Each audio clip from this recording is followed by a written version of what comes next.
Let's take a look, trigger warning, at Ted Cruz before we move on to some other subjects to cover, okay? We got a lot of fire lined up for the rest of the day. But before we do that, I do have to mention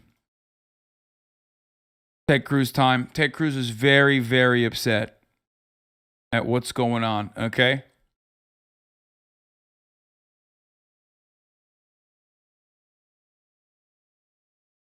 Let's take a look. News in Washington. The Democrats are this close to getting their climate change agenda passed, with senators up all night in the so-called vote-a-rama this morning, where senators are offering amendments to elements of Biden's Build Back Better agenda that have been stalled for a year. The Senate voted 51-50 last night to move this bill forward, with Vice President Kamala Harris deciding vote to pass a reconciliation package, which will increase taxes and raise $700 billion over 10 years, largely to pay for Obamacare subsidies and climate change new rules. Texas Senator Ted Cruz is on the Judiciary Committee. He voted against this bill, and he joins me now with the very latest. Senator, thanks very much for being here this morning.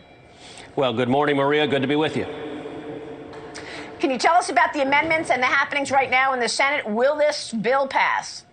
Well, sure. We've been up all night, voting all night. We're still in the middle of voting, so I just ran over from the Senate floor to join you for this discussion. Listen, motherfuckers, I already gave you the trigger warning. I don't want to hear it, okay? Yes, Ted Cruz, trigger warning, Ted Cruz, trigger warning, Ted Cruz. But the Democrats are on the verge of ramming through what really is a terrible bill. This bill will hammer manufacturing. It will kill manufacturing jobs in this country. It will hammer small businesses. What? This bill will drive up gas prices. It has billions in new taxes on you. Wait, why would this drive up gas prices, dude? What the fuck?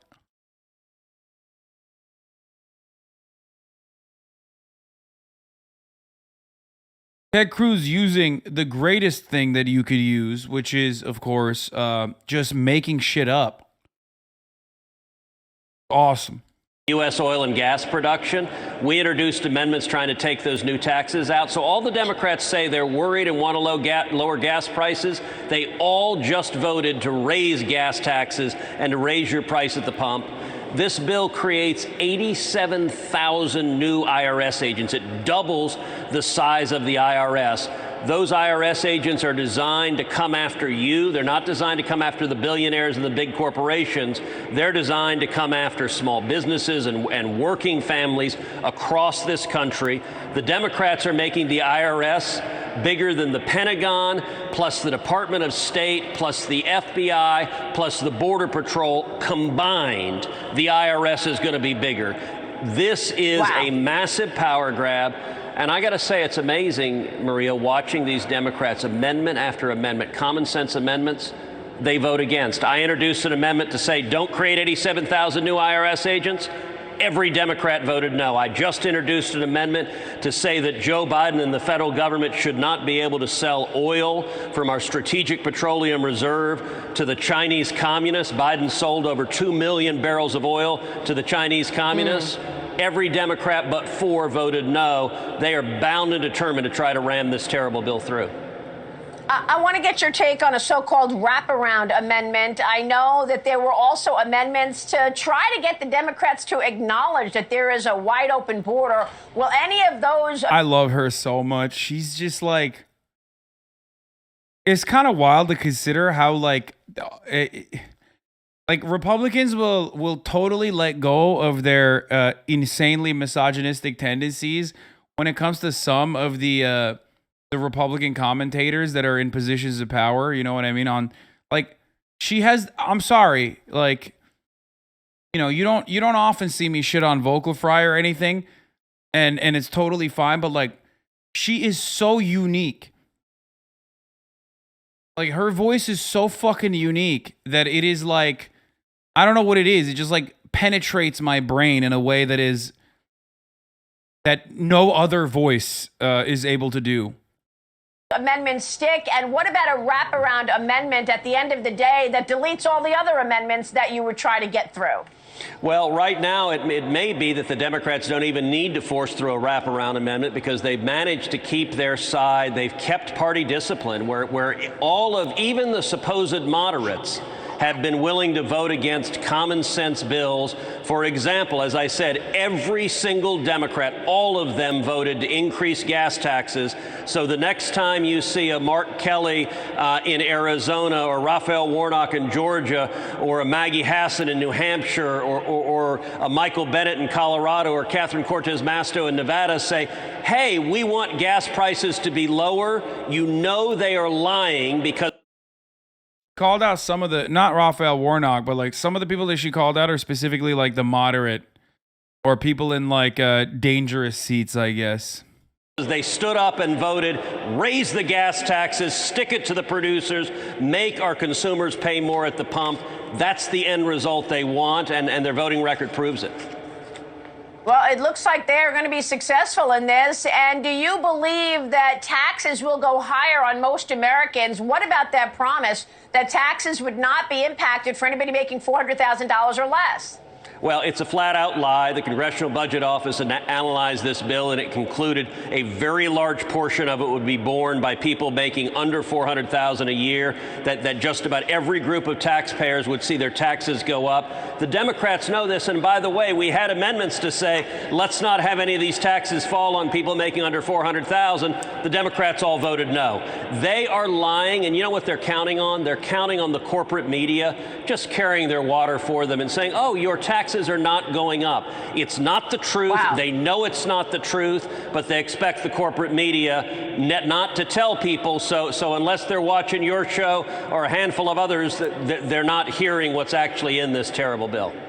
That is absolutely extraordinary. I want to turn to the FBI and your committee's testimony with Christopher Wray testifying in front of your committee. Let's run this clip. I want you to explain it. Watch this. The FBI agents were disciplined or reprimanded after that disastrous case and the misconduct that led to every defendant being acquitted or having a mistrial on every charge? Senator, I can't comment on any personnel matter. I can tell you that. I mean, dude, every media branch operates this way, by the way. Like, it's just not even people going, oh man, Fox News or whatever, but like every branch of the media is exactly like this. It's just like they just let you fucking lie, very little pushback, and then they turn around and go, all right, let's pull up a clip where you're looking like a fucking big dick badass. That case, as I understand it, is now pending a retrial, as I understand it. Well, the special agent in charge of that case has now been sent to D.C., to the Washington, D.C. office, and now leads the investigation regarding January 6th. Is that correct? Kamala Hassan, this is egregious. Yeah, no shit. Okay, I agree that MSNBC does this too, but Kamala Hassan, this is egregious. Yeah, no shit, it's egregious. It's disgusting. I mean, put them in a fucking spaceship with Elon Musk on a rocket journey to the sun, okay? I don't give a fuck. Yeah, I agree. They suck. That doesn't sound right to me. So the guy in charge got promoted and is now in charge of the January 6th investigation. The guy in charge of the whole Detroit field office is now in charge of the whole Washington field office. That is astonishing. Senator, what were you saying there? What did the FBI do in terms of the Gretchen Whitmer situation in Michigan? Was that entrapment? It was. Look, unfortunately, one of the worst outcomes we've seen, both from the Barack Obama administration and now the Joe Biden administration, has been the deep politicization and weaponization of the Department of Justice and the FBI. They've turned the machinery of government and law enforcement into a weapon to attack their political enemies. And in the case of Gretchen Whitmer, we all remember in the fall of 2020, right before the presidential election, big announcement that they were prosecuting people involved in a plot to kidnap and murder the Democratic governor of Michigan. Okay, so here's the thing. The FBI did what they always do with the Gretchen Whitmer kidnapping plot, right? They like literally personally designed a kidnapping plot, found a bunch of dumbass patsies that will go along with it, and of course it fucking fell apart. Most leftists who are at least somewhat critical of the FBI and its practices immediately were like, yeah, that's bullshit. Okay, I said it. I was like, this is fucking silly. This is some silly Billy shit, right? A lot of people at the time got mad at me for saying that. Now, having said that, however, And there might be a little bit of FBI involvement in the January 6th stuff too. But ultimately, motherfuckers did go into the Capitol. Okay? So, the fuck do you mean? That's what Alex Jones says? Yes, my friend. I know Alex Jones says that. Except Alex Jones never says that about Muslims, which is surprising, right? Because most of the fucking terror plots that were thwarted by the FBI under the Obama administration, for example, were conducted by the FBI themselves, where they found like fucking autistic Muslim teenagers who they personally, openly in their own communications made fun of and were like, wow, that guy is R-worded. He couldn't even find his ass to wipe it if he doesn't even have that capability. Whereas like simultaneously they were like, oh, we found a really bad terrorist guy that we luckily stopped from, doing a terror plot. Okay?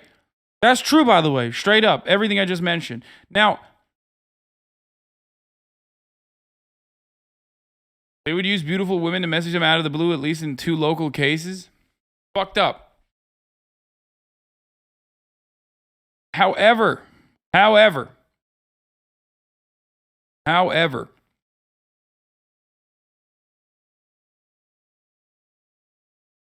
there is, of course, actual dumbasses who are trying to do that, even without the FBI's involvement, okay? It's a matter of entrapment versus just, is there enough push there?